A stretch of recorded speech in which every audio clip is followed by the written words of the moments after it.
Le damos muchas gracias a todos ustedes que a través de los medios masivos de comunicación están sintonizándonos, y estamos en un seminario profético en el maravilloso puerto de Acapulco, donde dicen que en el mar la vida es más sabrosa.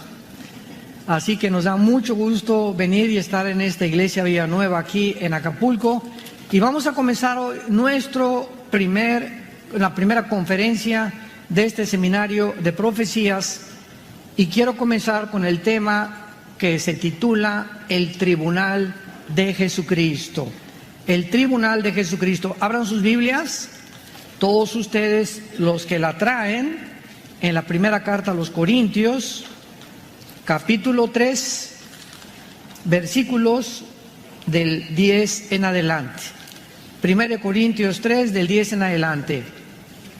Y antes de dar lectura a este pasaje que nos va a servir de base teológica para lo que vamos a desarrollar, quiero recordarles que el próximo evento profético, si alguien me preguntara, de acuerdo a la Biblia, ¿qué es lo próximo que en la Biblia se puede verdaderamente discernir que va a suceder en el mundo? Y sin ninguna duda al respecto, les confieso que el próximo evento profético en la Biblia se llama el arrebatamiento de la iglesia, conocido como el rapto de la iglesia.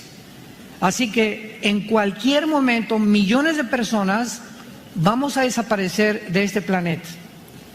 En la situación geopolítica que ahorita en el mundo se está desarrollando es impresionante.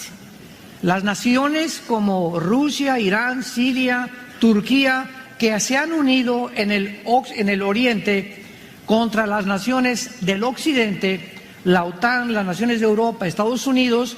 Hay una conflagración y un choque ahorita entre las naciones del occidente y las naciones del oriente.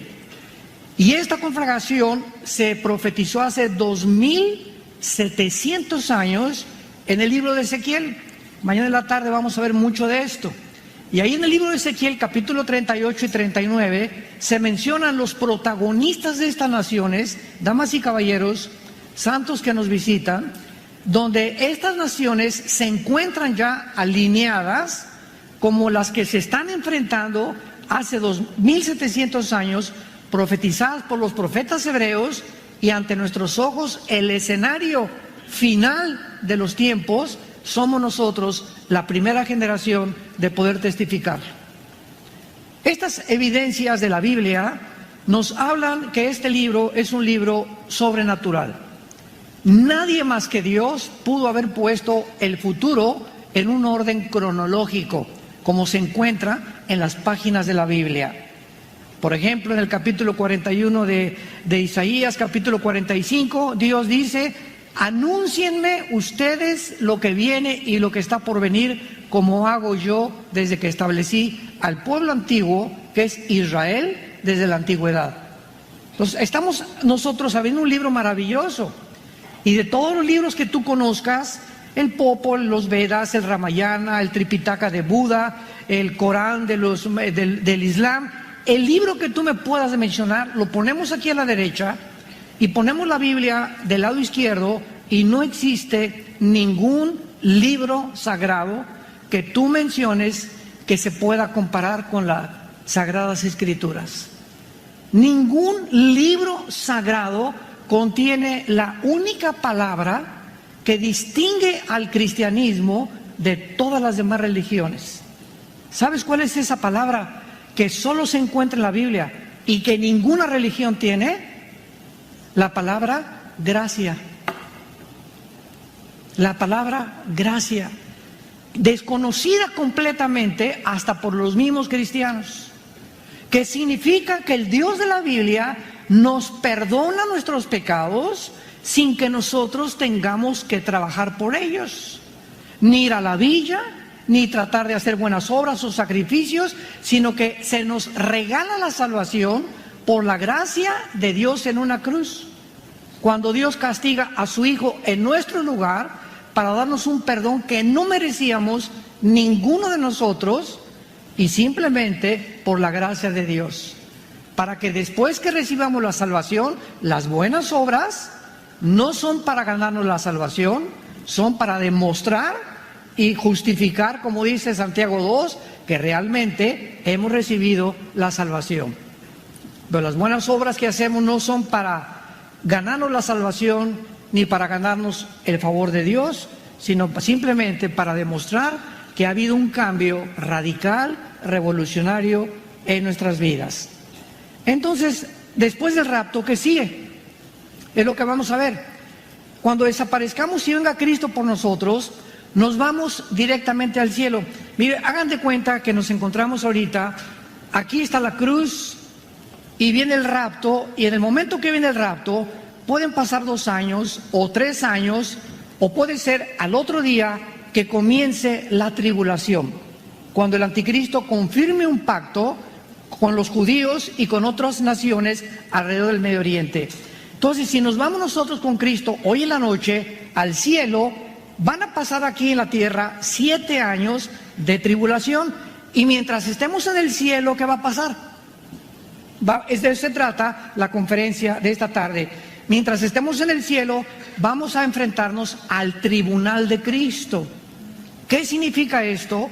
Que todos los cristianos, desde Pentecostés hasta nuestros días, no los del Antiguo Testamento, vamos a ver los diferentes juicios que va a haber, nos vamos a enfrentar en el bema, que es la palabra que se usó para tribunal, Romanos 14:10, 1 Corintios 3 que vamos a leer ahorita, y vamos a ser juzgados no por la salvación. Esto es muy importante, porque nuestra salvación ya está segura en la muerte de Jesucristo.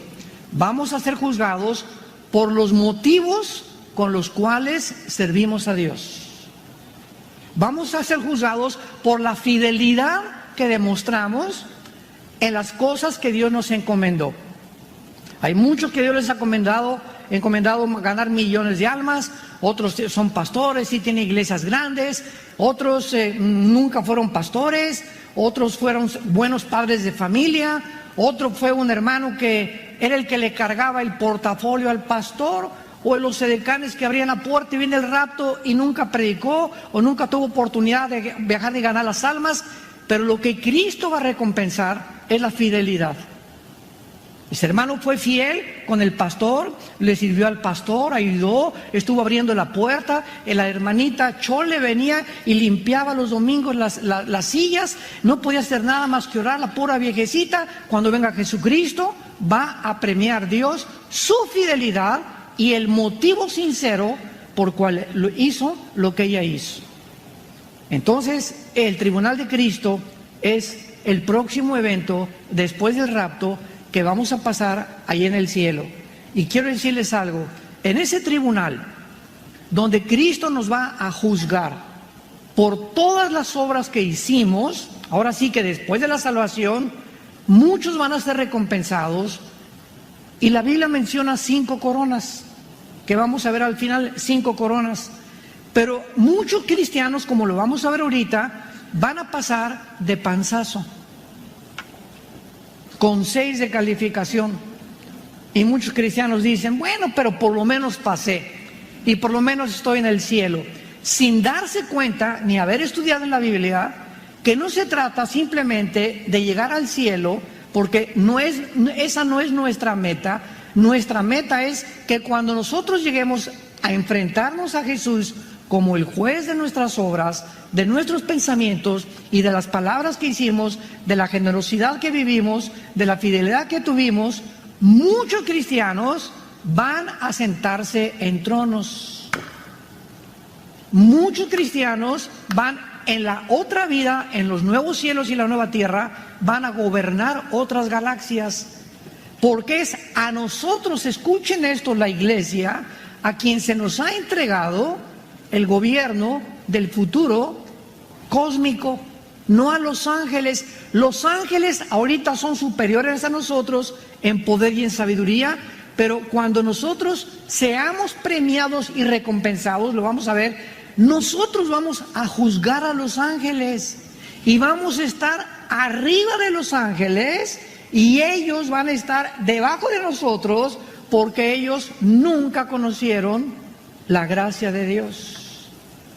Y todo esto lo tenemos que comprender, para poder saber que muchos de ustedes van a avergonzarse en el día de Jesucristo. Que desde que recibieron a Jesús, una sola alma no ganaron, lo hicieron todo para destacar, para que la gente los aplaudiera o para que los viera, o con motivos mezquinos dentro, y todas estas cosas saldrán a la luz en el día del tribunal de Cristo. Pero demos lectura al pasaje que nos va a servir como una base para la exposición de esta conferencia. 1 Corintios 3, versículo 10 en adelante. Conforme a la gracia de Dios que me ha sido dada, escribe el apóstol Pablo, yo como perito arquitecto puse el fundamento y otro edifica encima, pero cada uno mire cómo sobre edifica, porque nadie puede poner otro fundamento que el que está puesto, el cual es Jesucristo. Y si sobre este fundamento alguno edificare oro, plata, piedras preciosas, madera, heno, hojarasca, la obra de cada uno se hará manifiesta, porque el día la declarará, pues por el fuego será revelada, y la obra de cada uno, cual sea, el fuego la probará. Si permaneciere la obra de alguno que sobreedificó, recibirá recompensa. Si la obra de alguno se quemare, él sufrirá pérdida, si bien él mismo será salvo, aunque así como por fuego. Este pasaje nos está describiendo claramente ¿qué cosa? El tribunal de Jesucristo. El día que estemos enfrente de Él y nuestras obras sean manifestadas.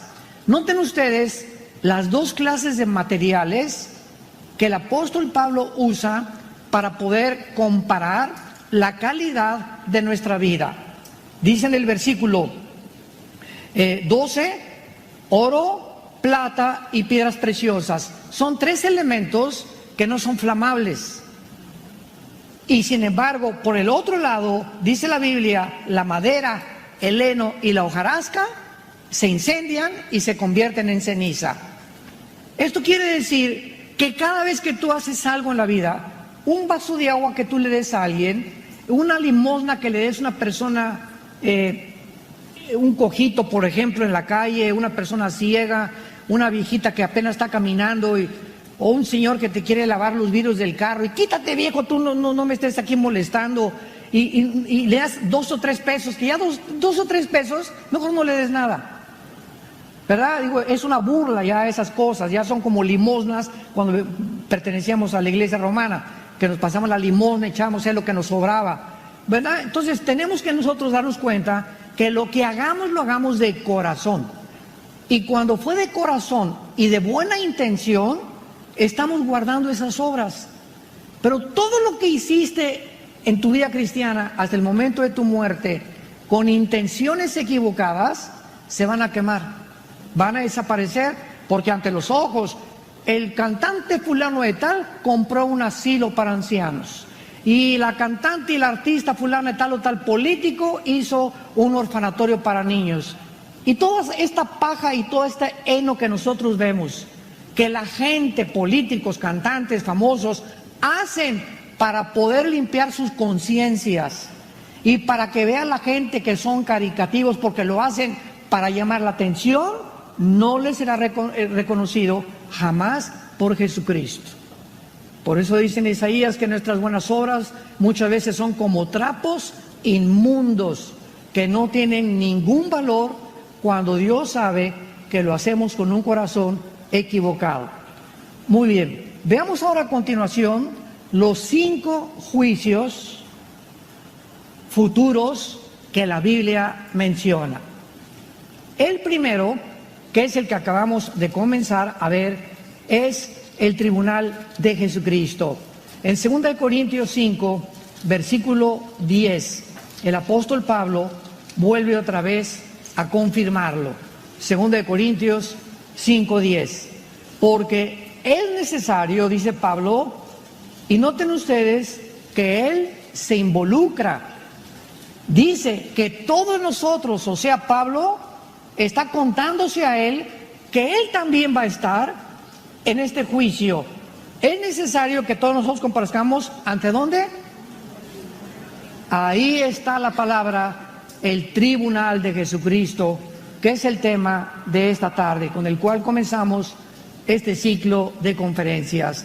A los que les interese, la palabra tribunal en el griego es la palabra bema, con B de burro, B de bueno, como suena, y con M de mamá, bema. Muy bien.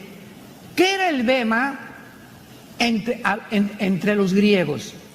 El bema era como una plataforma donde yo me encuentro ahorita, y cuando había olimpiadas, llegaban, por ejemplo, el que ganó con la garrocha, el que ganó los 100 metros planos, el que ganó con el disco, pasaban, y en el bema se encontraban, era un montecito así como este, más o menos, como un podium, 2 o 3 jueces, y ahí les entregaban sus diademas o sus coronas de olivo para premiarlos.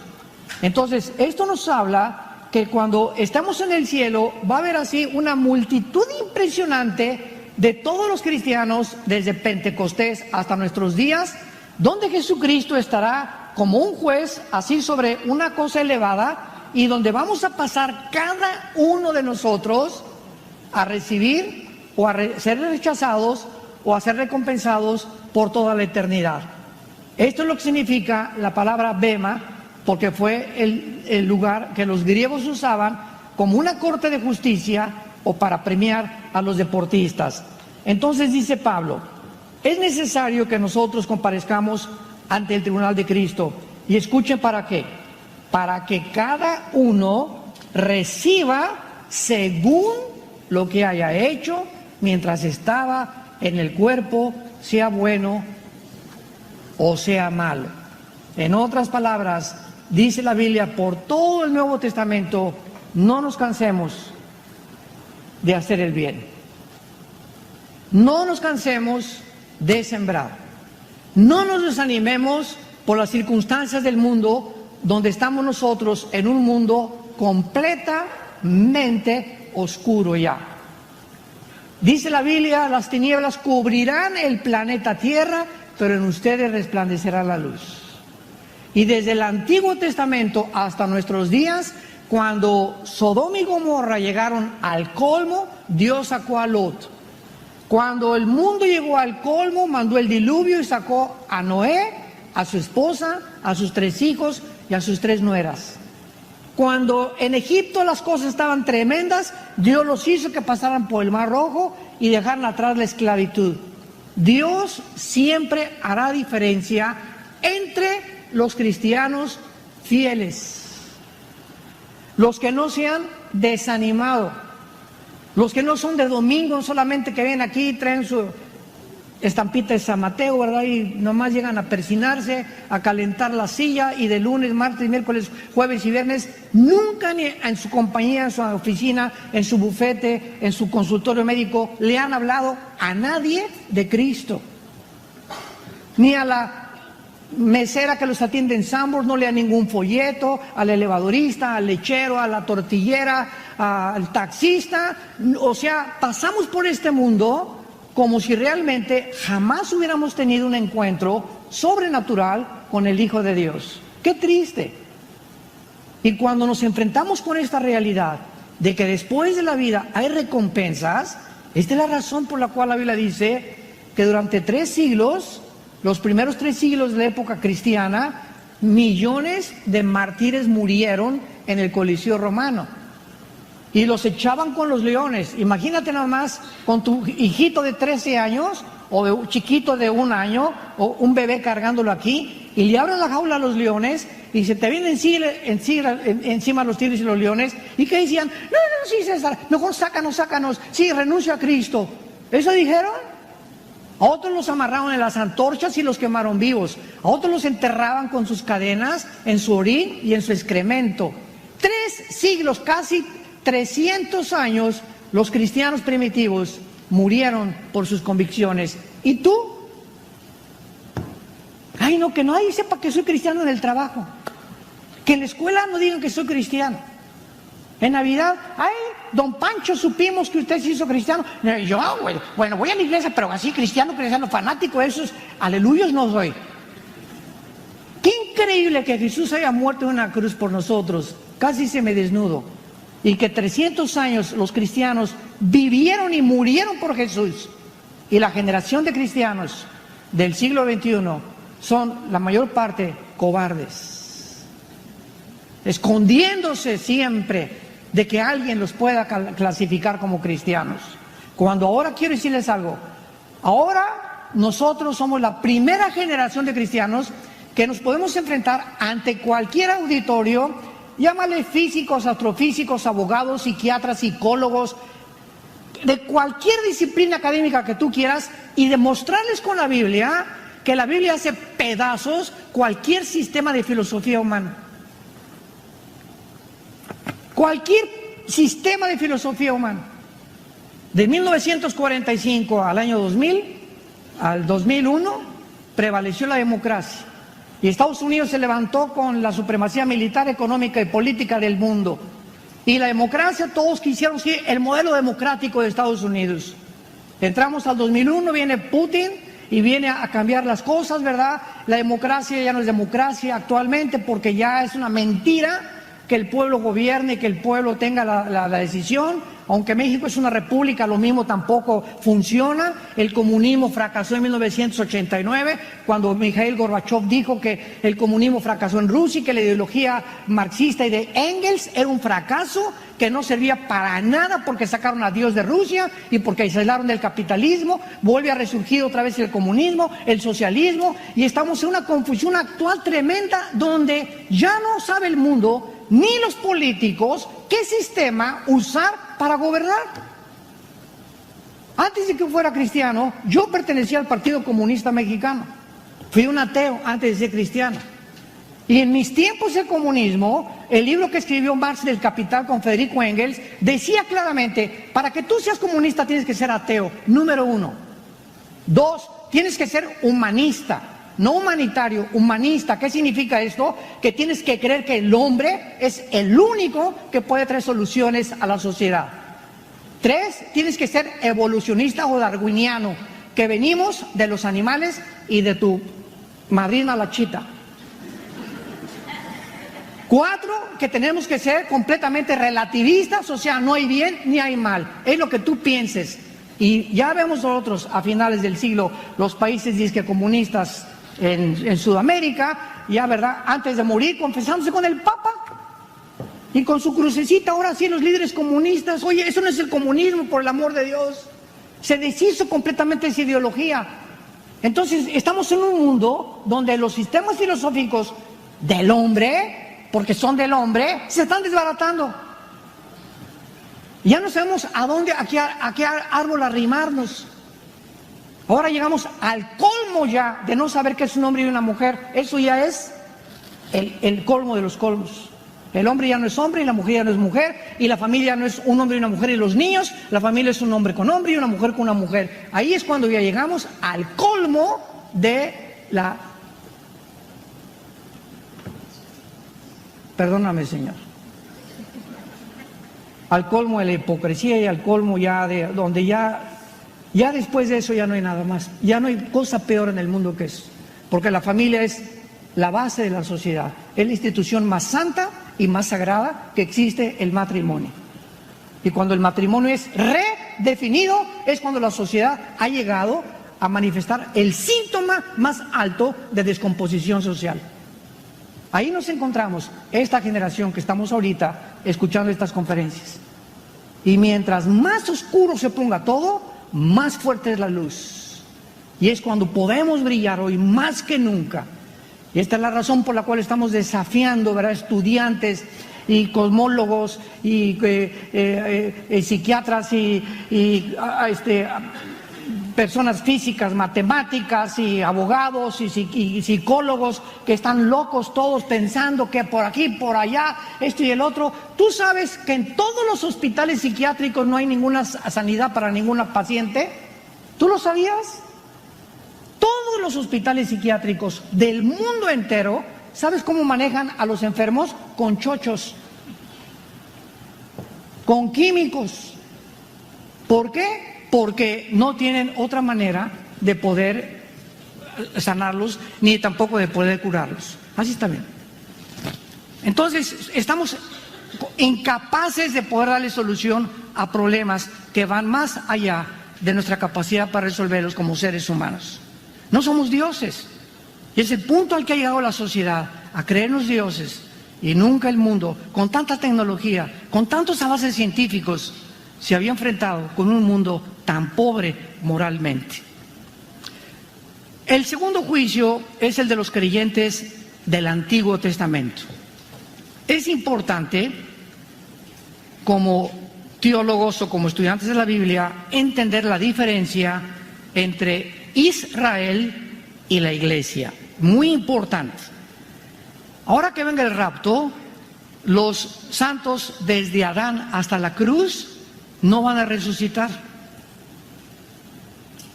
Cuando venga el arrebatamiento, los que vamos a resucitar son la iglesia de Pentecostés.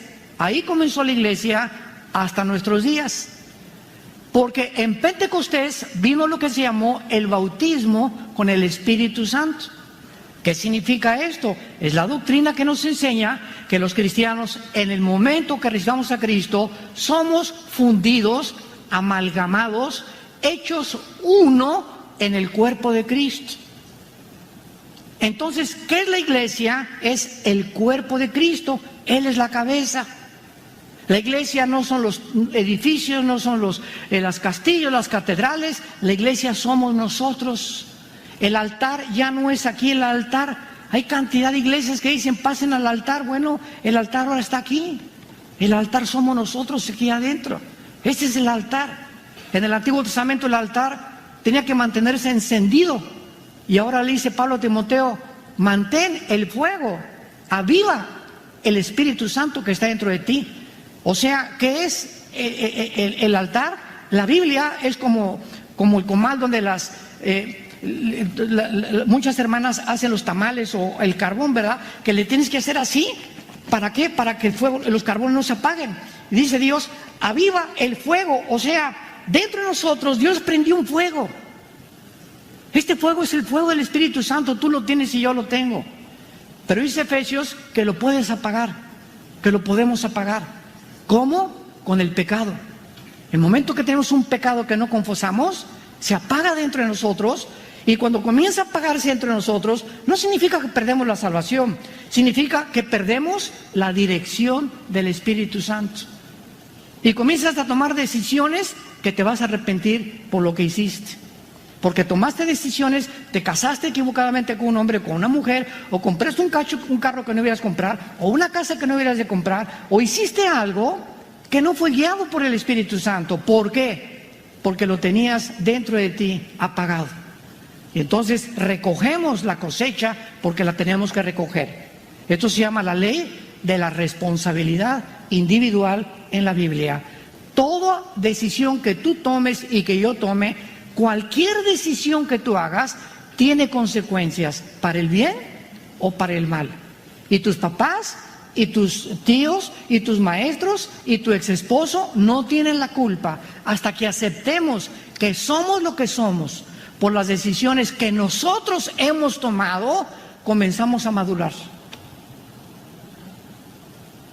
¿Quién es una persona inmadura? Una persona que siempre está echándole la culpa a los demás. Yo soy como soy porque mi mamá era prostituta. Yo soy como soy porque mi papá era traficante. Yo soy como soy porque mi papá se divorciaron. Yo soy como soy. Y siempre estamos buscando fuera de nosotros la responsabilidad que llevamos ante Dios.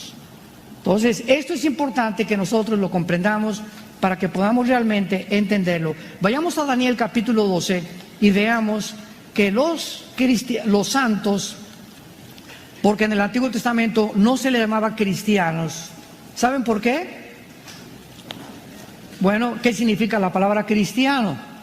Cristos, ungido, anos, pequeño. ¿Quién es un cristiano? No es el que viene a esta iglesia, no es el que es mormón, no es el que es evangélico, no es el que es católico, o no es el que es testigo de Jehová, o que pertenece a tal o cual denominación. Un cristiano es una persona que tiene la unción, la presencia del Espíritu Santo dentro de su vida. Venir a la iglesia no te hace cristiano, como ir a McDonald's no te hace una hamburguesa. Entonces, el cristiano no es el que viene a la iglesia, venimos para edificarnos, pero no te hace cristiano el venir a la iglesia. Ahí puedes encontrar el camino a través de la predicación, cómo hacerte cristiano. Pero hay personas que han pertenecido a la iglesia evangélica, bautistas, presbiterianos, nazarenos, o aquí en la iglesia Vida Nueva, carismáticos, pentecostales, 25 años y nunca se salvaron. Virgen del Socorro. Jamás se salvaron. Nunca se arrepintieron, nunca entendieron que es un cristiano. Pero ahí estaban el domingo, persinándose con su estampita de San Judas Tadeo, ¿verdad? Pero jamás se salvaron. Su esposa fue cristiana, o tu esposo fue cristiano, y te habló, y pues tú cumplías con venir, y creías que con venir a una iglesia era suficiente. No, tienes que arrepentirte de tus pecados. Tienes que entender que el cristianismo comienza con el arrepentimiento, el reconocimiento que hemos ofendido las leyes de Dios. Y cuando tú has reconocido que has ofendido las leyes de Dios, la palabra arrepentimiento significa cambiar mi manera de pensar. Metanoia en el griego, metanoia, arrepentimiento, cambiar mi manera de pensar respecto a Dios y respecto al pecado. Si Dios dice que el adulterio es pecado, es pecado. Y tú no puedes burlarte de Dios. Si Dios dice que tener relaciones con tu novia antes de casarte es fornicar, arrepiéntete. Es pecado delante de Dios. Y tú no puedes seguir haciendo lo que tú sabes que es pecado, porque pierdes el temor de Dios. Y cuando sigues haciendo lo que Dios te prohíbe, sabiendo que es pecado, se aumenta tu culpabilidad. Y se cierra mucho más la dirección del Espíritu Santo hasta que acabas dando un paso final, donde ya tienes una cosecha tremenda, una colota que te pisen, porque pasaron muchos meses y muchos años y no quisiste ser honesto ni agradar a Dios y llamarle pecado a lo que Dios llama pecado. ¿Por qué? Porque nunca te arrepentiste. Porque arrepentimiento significa cambio mi mente, reconozco que lo que estoy haciendo, Señor, no te agrada. Hoy mismo le digo a mi novia, no te vuelvo a tocar hasta que nos casemos. A mi esposa, ¿verdad? La voy a amar y respetar, y la secretaria y la muchacha que por ahí se me metió en la mente, la voy a quitar, te pido perdón, lávame con tu sangre, Señor, y la voy a correr como mi secretaria. Hasta que no tomemos acciones verdaderas, guiados por la convicción de que somos pecadores, es una falsedad nuestro cristianismo. Vete a trabajar mejor al Circo Soleil. Pero aquí no podemos hacer circo dentro de la iglesia. Al pecado le tenemos que llamar pecado, porque es una ofensa a un Dios santo. Y tenemos que tener el temor de Dios para vivir con las bendiciones de Dios. Dice la Biblia en Daniel 12, en aquel tiempo, cuando dice Daniel en aquel tiempo, todo el capítulo 11 anterior, sobre todo el versículo 37 en adelante del capítulo 11, está hablando de las guerras finales del anticristo y la forma como el anticristo va a entrar a Jerusalén y va a violar el templo y va a establecer su campamento en Jerusalén, el anticristo. Entonces, cuando dice en aquel tiempo, está hablándose del tiempo final del anticristo. En aquel tiempo se levantará Miguel. ¿Quién es Miguel? El gran príncipe que está de parte de los hijos de tu pueblo. O sea, está hablando del arcángel Miguel. Es el único arcángel que se menciona con nombre en la Biblia. Gabriel es el mensajero de Dios, pero Miguel es el arc significa el principal, ángel, el ángel principal o el jefe de los ángeles que quedaron fieles a Dios. Entonces, en los tiempos de la tribulación, ya casi al acabar, se va a levantar Miguel. Lo confirmamos con Apocalipsis 2, ya nos vamos a ir ahí. Pero dice la Biblia que se va a levantar a favor de Israel, de tu pueblo, y será tiempo de angustia, cual nunca fue desde que hubo gente hasta entonces, pero en aquel tiempo será libertado tu pueblo. Este tiempo de angustia lo confirma Mateo 24:21, donde Jesús dice, habrá tribulación como nunca en la historia. Entonces sabemos que aquí estamos ubicados al final de la gran tribulación. Será libertado el pueblo de Israel, los que se hallen escritos en el libro. Versículo 2. Y muchos de los que duermen en el polvo de la tierra serán despertados, unos para vida eterna y otros para vergüenza y confusión perpetua. ¿Cuándo? Lo dice el versículo 1, en aquel tiempo. ¿En cuál tiempo? Al final de la tribulación. Al final de la tribulación, número 2, los creyentes del Antiguo Testamento serán juzgados y resucitarán. Entonces, la resurrección de los cristianos es primero.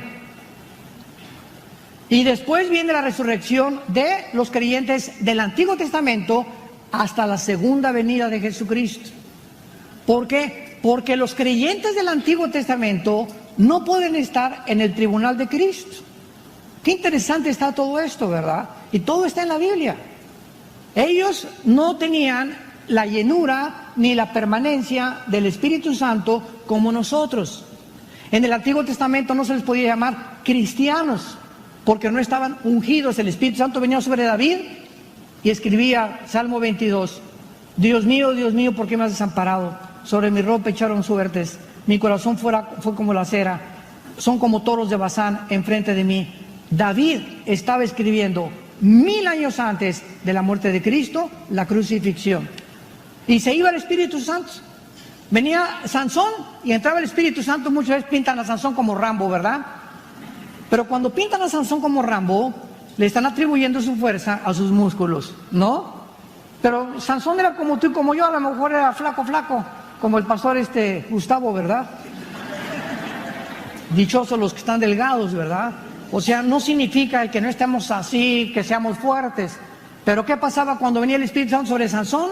Tal vez flaco, pues más o menos rellenito, tenía una fuerza sobrenatural. ¿Por qué? Porque era la fuerza del Espíritu Santo y se iba el Espíritu Santo. Y cuando Dalila llegó y le dijo a Sansón, ¿verdad? Venga, che, mi chanchonchito, aquí, chente, che. Aquí le voy a contar ahorita el cantar de los cantares. ¿Y qué hizo Dalila, verdad? Durmió a Sansón, engañó a Sansón, y Sansón jugó demasiado con Dios. Y entonces dice la Biblia en el libro de los Jueces, capítulo 13, que nunca Sansón se acordó que el espíritu lo había abandonado. Y cuando quiso romper las cuerdas de los filisteos, lo amarraron, le sacaron los ojos y lo convirtieron en un payaso. Finalmente agarró las manos sobre las columnas del templo de los filisteos y le pidió a Dios, por último lugar, que le diera la fuerza para poder matar a los filisteos que no pudo matar durante toda su vida. ¿Cuántos de ustedes creen que tienen al Espíritu Santo y aunque no se puede salir el Espíritu Santo de tu vida, ya no tienes el poder del Espíritu Santo? ¿Y cuántos cristianos están haciendo cosas buenas, sin embargo, no por el Espíritu Santo, sino por la consagración de la carne? ¿Me entienden lo que digo? En Apocalipsis capítulo 2, rápidamente en la iglesia de Éfeso, le dice Cristo a la iglesia de Éfeso: te reconozco que has sufrido, que has probado los que dicen ser apóstoles y que no lo son, y que has hecho esto y esto y esto y esto y esto. Le dice Dios a la iglesia de Éfeso. ¿Se imaginan que te diga todo esto Dios a ti? En ese momento, ¿qué le dirías? Gracias, Señor, hasta que me reconoces mis sacrificios que he hecho por ti, Señor. Gracias porque ahora sí ves todo lo que he hecho por ti, Dios, y ahora sí me puedes recompensar. Cualquiera se sentiría orgulloso después de todos los halagos que les hace Cristo. ¿Y qué pasa en el versículo 3 y 4? Pero tengo contra ti que has perdido tu primer amor. En otras palabras, todas esas cosas buenas, que son buenas, que los cristianos habían hecho en la iglesia de Éfeso, las habían hecho en el poder de la carne, sin el poder del Espíritu Santo. Por eso he dicho muchas veces, en buenas obras hasta los mormones nos ganan, porque ni café toman. Si se tratara el cristianismo, a ver quién es el que hace más buenas obras, cantidad de gente nos gana en esas cosas. Ni café toman los mormones. Entonces no se trata de eso, sino de que lo que estemos haciendo haya sido motivado por la comunión que tenemos con Él diario. Juan 15, el que permanece en mí, entonces producirá fruto. Y el fruto que producimos no es de nosotros, es el resultado de nuestra permanencia, de nuestra comunión diario con Él a través de la Biblia. Entonces, si tú tienes comunión con este libro todos los días y la lees todos los días, lo que tú hagas va a ser porque el Espíritu Santo que te ha guiado y Dios ve que tú tienes comunión con Él, lo que tú vas a hacer, lo vas a hacer porque tú estás basado en la palabra de Dios. Pero si tienes 2 o 3 días sin leer la Biblia y tomas decisiones, no le das un consejo a tu hija, un consejo a tu hijo, te peleas con tu esposo y no sabes cómo responderle o cómo solucionar el problema que tienes en tu matrimonio. ¿Por qué? Porque no tienes la dirección del Espíritu Santo. Entonces el fruto es del Espíritu, como dice Gálatas 5, no es de nosotros. Y todo viene de nuestra comunión diaria con Él. ¿Qué es el cristianismo? Tener comunión con el Hijo de Dios. 1 Corintios capítulo 1. Hemos sido llamados a la comunión con el Hijo de Dios. Número 3, el tercer juicio es el de los gentiles que sobrevivan la Tercera Guerra Mundial. Mateo 25, 31 al 46. Cuando regresemos con Cristo en la segunda venida, Cristo va a encontrar viva, no sé si Acapulco estará contándolo, ¿verdad?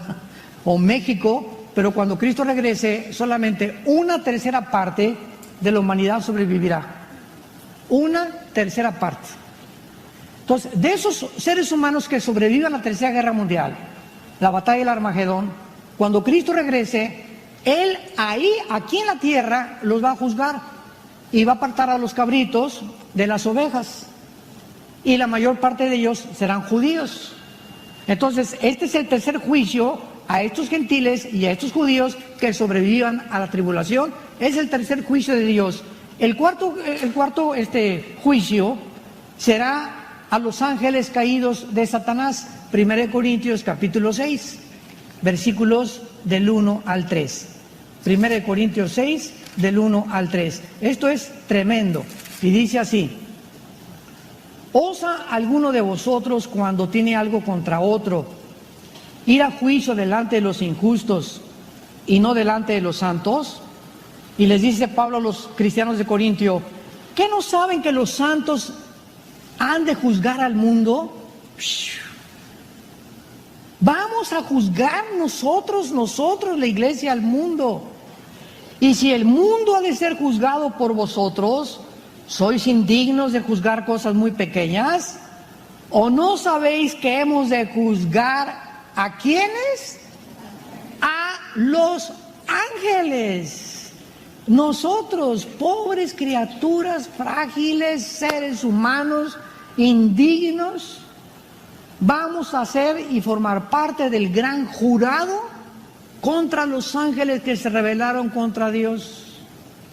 Ahora, ¿cómo vamos a poder nosotros juzgar a seres superiores a nosotros en inteligencia y en fuerza, simplemente por la única razón que la Biblia dice en Colosenses capítulo 2, que en Cristo están encerrados todos los secretos de la sabiduría y del conocimiento?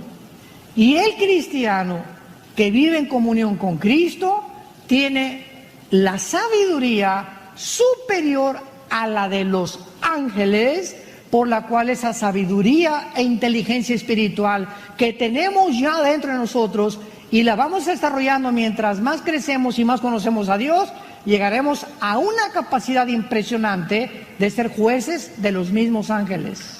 Porque para juzgar se necesita conocer a la otra persona o a la otra entidad a la que vamos a juzgar. Un juez no puede juzgar al pitirijas, chicas, juijas, cuando no tiene su currículum, ni sabe qué fue lo que hizo, o sea, tiene que ver todos los elementos y las evidencias para poder dictaminar un juicio jurídico, ¿verdad? Así vamos a hacer nosotros. La pregunta es, ¿Tienes ahorita esa capacidad?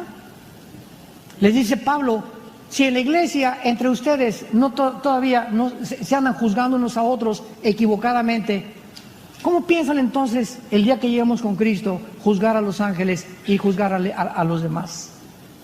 Si ahorita no tenemos la capacidad de juzgar las cosas en la iglesia que son insignificantes, si tú no sabes cómo actuar contra tu hijo, si ahorita no sabes qué consejo darle a tu hija, si ahorita no sabes cómo arreglar tu problema en tu matrimonio, porque no sabes, vamos al psiquiatra o vamos al psicólogo, ay no, mejor a la doctora Corazón, ay no, mejor a Walter Mercado.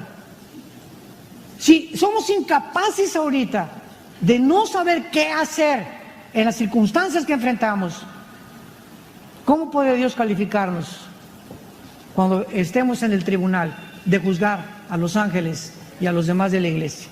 Eso es lo que Pablo les quiere decir a la iglesia de Corintio. Y en último lugar, el último juicio, Apocalipsis 20, es el juicio del gran trono blanco de todos los que rechazaron a Jesucristo. Estos son los juicios futuros que la Biblia menciona. En el Antiguo Testamento, antes de entrar a Apocalipsis 20, del 11 al 15, en el Antiguo Testamento, todos los espíritus que murieron, desde Adán hasta la cruz, pasaron 4,000 años. En estos 4,000 años, de Adán a Jesucristo, todos los que murieron, buenos y malos, descendían al centro de la tierra, a un lugar que se llama el Sheol. Esta palabra hebrea, cuando se tradujo la Biblia del hebreo al griego, se puso la palabra Hades, que es la transliteración de la palabra Sheol. Muy bien, entonces todos bajaban al centro de la tierra, buenos y malos. Llega Jesucristo al mundo y entonces Jesucristo destapa el misterio que había ahí abajo. ¿Qué es lo que había en el Sheol? No se sabía nada en el Antiguo Testamento, más que descendían al centro de la tierra, al Sheol, que significa el lugar de la sepultura o el lugar de los muertos. Entonces Cristo dice que ese lugar estaba dividido en dos partes. En un lado estaban el infierno, que es la palabra griega Gena como suena con doble N. Y en el otro lado estaba el paraíso o el seno de Abraham. Cuando Cristo muere en la cruz, ¿se acuerdan sus palabras al ladrón? Hoy estarás conmigo, ¿en dónde? En el paraíso. O sea, vamos a bajar, le dice al ladrón Cristo, vamos a bajar al centro de la tierra, pero tú vas a estar del lado de los del paraíso o los del seno de Abraham o los justos. Entonces, Cristo cuando está dormido, cuando está en la tumba muerto, baja en espíritu, dice 1 Pedro capítulo 3, baja al centro de la tierra con el ladrón y a todos los que están en el paraíso se los lleva al cielo con él. Dice 2 Corintios 5, ausentes del cuerpo, presencia del Señor. Entonces, de Cristo a nuestros días, todos nosotros los que murimos, los que hemos puesto nuestra confianza en Él, ya no descendemos al centro de la tierra. Nos vamos, si tú mueres ahorita a las 6 de la tarde, inmediatamente en 4 segundos estás enfrente de Jesús. Tu cuerpo se lo comió ahí un tiburón en caleta, o un temblor, o te atropellaron, o te cremaron. Al cuerpo le pueden hacer lo que quieran. Dice Mateo 10, no importa lo que el cuerpo le hagan, temer a aquel que puede echar el alma en el infierno. Entonces, nos vamos con Jesucristo inmediatamente, pero los malos, desde Adán hasta nuestros días, si tú mueres sin Cristo en la tarde, una embolia cerebral, un ataque al corazón, te atropella, una bala perdida, y tú sales de aquí sin Cristo en esta tarde, Cristo tiene la oportunidad, tú desciendes al centro de la tierra y vas a resucitar después de los 1000 años del reino milenial de Jesucristo. Voy a explicarlo. De Adán a Cristo hay 4000 años. Ahorita estamos en la época de la iglesia, que son 2000 años, la época de la gracia. En el rapto ya nos fuimos, ¿verdad? Con Él, y van a pasar 7 años de tribulación. Después bajamos con Cristo en la segunda venida y van a pasar 1000 años de vacaciones que nos va a dar Cristo. Y después de los 1000 años, van a resucitar todos desde Adán hasta la segunda venida de Jesucristo, los que rechazaron a Jesús. Y van a ser presentados en el juicio del gran trono blanco y veamos qué va a suceder. Apocalipsis 20, del 11 al 15 para terminar. Y vi un gran trono blanco y al que estaba sentado en él, de delante del cual huyeron la tierra y el cielo, y ningún lugar se encontró para ellos. Por esto sabemos que va a ser después del milenio, porque durante este juicio, los que estén siendo juzgados, síganlo con mucha atención, van a ver cómo va a desaparecer la tierra y el universo. Y van a ver este planeta donde tú pusiste todas tus confianzas y todas tus metas, y Cristo les va a decir, ¿de qué te sirvió haber ganado el mundo si perdiste tu alma? Van a ver desaparecer el planeta Tierra y el cosmos. Por eso sabemos que va a ser al final del milenio. Huyeron la tierra y el cielo y ningún lugar se encontró para ellos. Y dice Juan, y vi a los muertos, grandes y pequeños, de pie ante Dios. Noten ustedes que en este juicio nadie se hincará, nadie estará de rodillas. ¿Por qué? Se acabó la misericordia, se acabó la gracia, se acabó el perdón. Llegó el momento en que los que se encuentren ahí, ellos decidieron jamás formar parte, ni seguir a Jesús, ni irse al cielo tampoco. Y se burlaron, me voy a ir al infierno, estoy contento con el diablo, ahí me voy a ir con mis chelas, y con mis señoras, y con mis novias, y mis amantes, y pues jaja, jijiji, jojojo, y el susto que se van a llevar, que se acabó el perdón y la misericordia para todos los siglos, de pie ante Dios. Grandes y pequeños no significa de estatura, significa reyes, magistrados, o sea, los fifís. Y los indígenas, los siervos, ¿verdad? Los esclavos, o sea, los que se encumbrados, y también los más pequeños que hubo en este mundo, no de estatura. Ahí van a estar delante de Dios. Y dice la Biblia, y los libros fueron abiertos. Los libros fueron abiertos. Y otro libro fue abierto, que es el libro de la vida. Y fueron juzgados los muertos por las cosas escritas en los libros según sus obras. Y el mar de Acapulco entregó los muertos que había en él. Y la muerte y el Hades, ahí está el Hades, ahí están los que están todavía en el centro, en el infierno, en el centro de la tierra, entregaron los muertos que había en ellos y fueron juzgados cada uno según sus obras. Y la muerte y el Hades fueron lanzados al lago de fuego. Esta es la muerte segunda. Y el que no se halló inscrito en el libro de la vida fue lanzado al lago de fuego. ¿Por qué se llama la muerte segunda? Porque todos estos seres humanos murieron una vez físicamente y morirán la segunda vez, la muerte eterna. Y muchos cristianos hemos nacido físicamente una vez y hemos nacido de nuevo por segunda vez. Pero vamos a tener solo una muerte física, porque estaremos unidos eternamente con Dios.